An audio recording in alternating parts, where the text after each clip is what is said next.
खूबसूरती हमेशा से रही है और इस खूबसूरती को इस कुछ दिनों में, कुछ बीते वर्षों में ये बहुत खराब हालत हुई है। जो हमारी गंगा जमुनी तहजीब है उस तहजीब को बिगाड़ा जा रहा है। जो सौहार्द के साथ हम लोग यहाँ रह रहे थे उस सौहार्द को बिगाड़ा जा रहा है। जो भारत देश महान देश है, इसको आगे होना चाहिए था, न कि पीछे। हम 20 साल पीछे जा रहे हैं। बहनों के लिए इन सारी चीजों का मुद्दा नहीं है। स्वास्थ्य, शिक्षा और यहाँ की जितनी रोजगार की परेशानियां वो सभी के लिए एक साथ है। ये हिंदू और मुसलमानों के लिए नहीं है ये चीजें। बेरोजगारी लोगों को बहुत ज्यादा है। कास्ट फिलिंग पे बहुत ज्यादा लोगों को डिस्टरबेंस है। कास्ट पे हाँ, तो ये सब बहुत बड़ी बड़ी बातें हैं जी। कितना आपको तफसील से बताएंगे। पे चलती है, महिलाओं को प्रॉब्लम होती है, तो प्रॉब्लम तो सबको है और ये ओवरऑल सारे एज ग्रुप्स की है। ऐसा नहीं है कि सिर्फ हमारे एज की महिला को प्रॉब्लम होती है, इतनी छोटी बच्ची से लेके बूढ़ी को भी होती है। तो दादाओं की लंबी कतार, वोट की चोट जारी है, जनता की बारी है ना। सरकार चुनना है, देश में सरकार बनाना है, तो पहले मतदान फिर जलपान। क्या शुभ नाम हुआ आपका? शगुफ्ता मंजूर। मैडम जरा सा आ जाएंगे।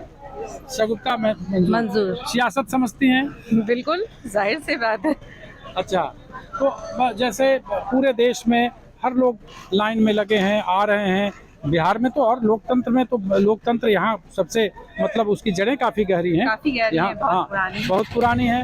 तो महिला, अभी हमने एक महिला से बात, उन्होंने कहा कि शिक्षा बहुत जरूरी है, महिला सशक्तिकरण के लिए सबसे बेहतर शिक्षा है। लेकिन आप लोगों की एक खूबसूरती क्या है कि जितना बेहतरीन ढंग से आप किचन संभालती हैं उसी तरीके से बाहर भी ट्रीट करती हैं। तो आप जब यहाँ आ रही थी तो दिमाग में तो कुछ चल रहा होगा ना, सिर्फ मैं मुद्दा पूछ रहा हूँ, बाकी कुछ नहीं। आपके दिमाग में मुद्दा क्या चल रहा था कि देश में सरकार कैसी होनी चाहिए? देश में एक धर्मनिरपेक्ष सरकार होनी चाहिए जो यहाँ की खूबसूरती हमेशा से रही है और इस खूबसूरती को इस कुछ दिनों में, कुछ बीते वर्षों में ये बहुत खराब हालत हुई है। जो हमारी गंगा जमुनी तहजीब है उस तहजीब को बिगाड़ा जा रहा है। जो सौहार्द के साथ हम लोग यहाँ रह रहे थे उस सौहार्द को बिगाड़ा जा रहा है। तो ये चीजें यहाँ नहीं होनी चाहिए। जैसे हम लोग हिंदू, मुस्लिम और सब धर्म के लोग सौहार्द के साथ रहते थे, वो चीजें यहाँ बिगड़ रही हैं जो बहुत ही खराब है यहाँ के लिए, यहाँ हिंदुस्तानियों के लिए। एक धर्मनिरपेक्ष सरकार और एक अच्छी सशक्त सरकार जो आधी आबादी महिलाओं की है, तो उनका सहयोग, उनका एक योगदान होना चाहिए। जो किसी सरकार ने बहुत अच्छा काम नहीं किया है, लेकिन मुझे उम्मीद है कि आगे वो अगर जो एक धर्मनिरपेक्ष सरकार आएगी वो करेगी। तो इसी दिशा में हम लोगों का भी एक प्रयास है, मेरा भी एक वोट गया है। अच्छा, एक चीज आप बता रही हैं, बहुत अच्छा आप बोल भी रही हैं जी। तो आप जैसे ये सरकार अपने हिसाब किताब से 3 तलाक को लेकर के बाकी चीजों पर बहुत सारी बातें करती है, तो उन संबंध में आप नहीं, इस संबंध में देखिए ये सारी चीजें ना मुद्दा से भटकाने की चीजें हैं। धर्म की जितनी भी चीजें हैं सियासत से जोड़ने की कोई बात ही नहीं है इनमें। यहाँ मुस्लिम बहनों के लिए इन सारी चीजों का मुद्दा नहीं है। स्वास्थ्य, शिक्षा और यहाँ की जितनी रोजगार की परेशानियां वो सभी के लिए एक साथ है। ये हिंदू और मुसलमानों के लिए नहीं है ये चीजें। तो इन चीजों को मोदी सरकार ने, मैं तो खुलेआम तौर पे बोलूंगी, उन्होंने भटकाया है इन सारी चीजों से।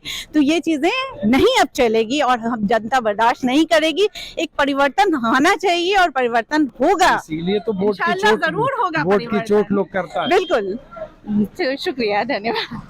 ये थी और इनका साफ तौर पे कहना है कि आप जो मुद्दे हैं, यही लोकतंत्र की खूबसूरती है कि आप अपनी बात रखते हैं, मुद्दों की बात करते हैं और आप अपनी बात रखते हैं कि आखिर कैसे।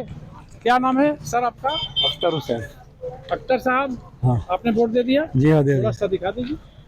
ये फर्स्ट टाइम वोटिंग है। फर्स्ट टाइम इसका। आपका फर्स्ट टाइम है ना? हाँ, दिखा दो। फर्स्ट वोटिंग है इनका, फर्स्ट वोटिंग। वोट की चोट हो गई, सब हो गया है ना। आप तो कई इलेक्शन आपने देखा, लगभग सभी। हम तो खुद प्रिजाइडिंग अफसर रहे हैं। अच्छा, खुद प्रेजाइडिंग में।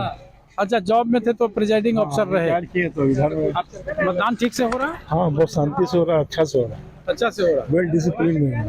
तो अभी अख्तर साहब आप आए यहाँ मतदान देने के लिए, तो कौन सा दिमाग में चीज चल रहा था? क्या मुद्दा आपने सोचा कि नहीं ये चीजें होनी चाहिए? हमारा मुद्दा है बेरोजगारी लोगों को बहुत ज्यादा है। हाँ, कास्ट फिलिंग पे बहुत ज्यादा लोगों को डिस्टरबेंस है। कास्ट पे हाँ, तो ये सब बहुत बड़ी बड़ी बातें हैं। जी कितना आपको तफसील से बताएंगे? न मैंने कभी थोड़ा सा ही सही, लेकिन बस हो गया, इतने 2 पॉइंट बता दिए, आपको बहुत है। जलवन आपने पॉइंट पहली बार मतदान किया बेटा? बोल दूं? क्या नाम हो आपका? आयशा खान। आयशा। तो आप तो नौजवान हैं, आप क्या सोचती हैं?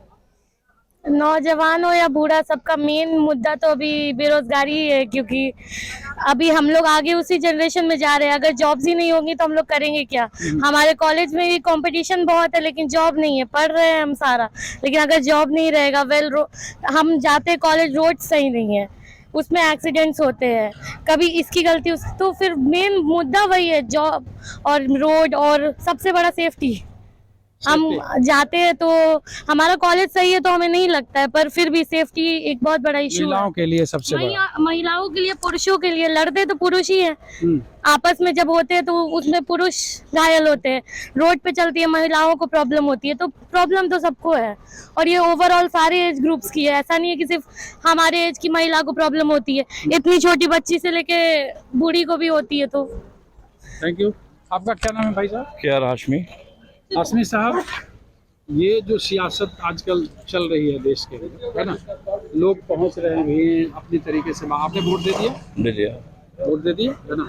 तो अभी फिलहाल जो लोग वोटिंग कर रहे हैं, तो वोटिंग तो भाई सरकार बनाने के लिए कर रहे हैं। बिल्कुल। 5 साल बाद ये मौका आता है, तो इसको आप किस रूप में देखते हैं कि आखिर आप जैसे लोग जो अपनी बात है, मतलब मैं ये नहीं पूछ रहा किधर देना है, तो लोकतंत्र में वोट का महत्व है। वोट की चोट करके देश का जो देह है उसको लोग ठीक करता है। आज हमारा दिमाग में क्या चल रहा है? आज हमारा देश जो बर्बादी की तरफ जा रहा है, जहाँ बेरोजगारी बढ़ती जा रही है, देश का हर एक चीज़ जो प्राइवेटेशन हो रहा है, प्राइवेटेशन से हमको नुकसान है, हमारे देश को नुकसान है। ये नहीं होना चाहिए। हमारा देश एकदम मतलब 20 साल पीछे जा रहा है। जिस देश को, जो भारत देश महान देश है, इसको आगे होना चाहिए था, न कि पीछे। हम 20 साल पीछे जा रहे हैं। आज से पहले, ये 2014 से पहले जो देश की हालत थी, उससे बदतर हो गई है हालत आज। बिल्कुल।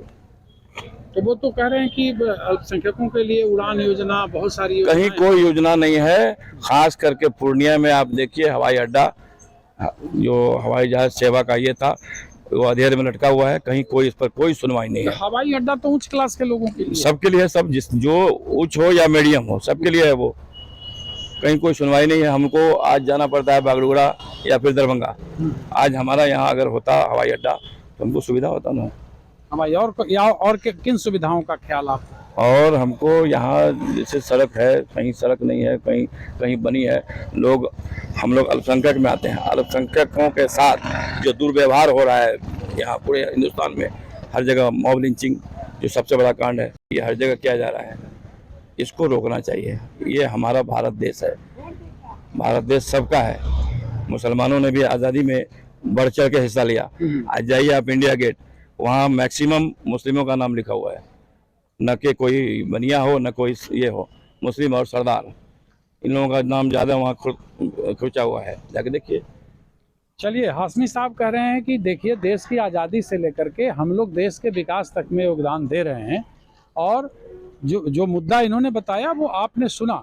ये लोकतंत्र की खूबसूरती है कि हर व्यक्ति अपने अपने विचार की बात करता है, और यहाँ लोग पहुँचते हैं। कोई किसी पर दबाव नहीं है कि आप वोट किस पक्ष में करेंगे या विपक्ष में करेंगे।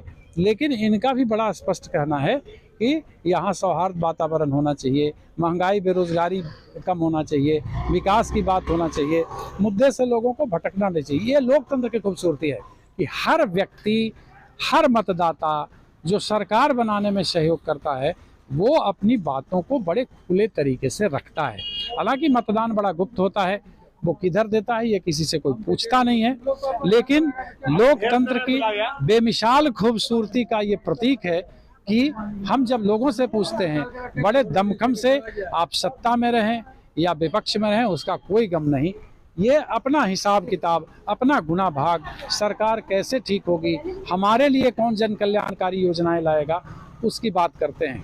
चलिए, फिर और मतदाता से बात करेंगे, मुलाकात करेंगे, और उन बातों को आप तक पहुंचाने का हम काम करेंगे। पनोरमा ग्रुप, जो सोचता है वो करता है।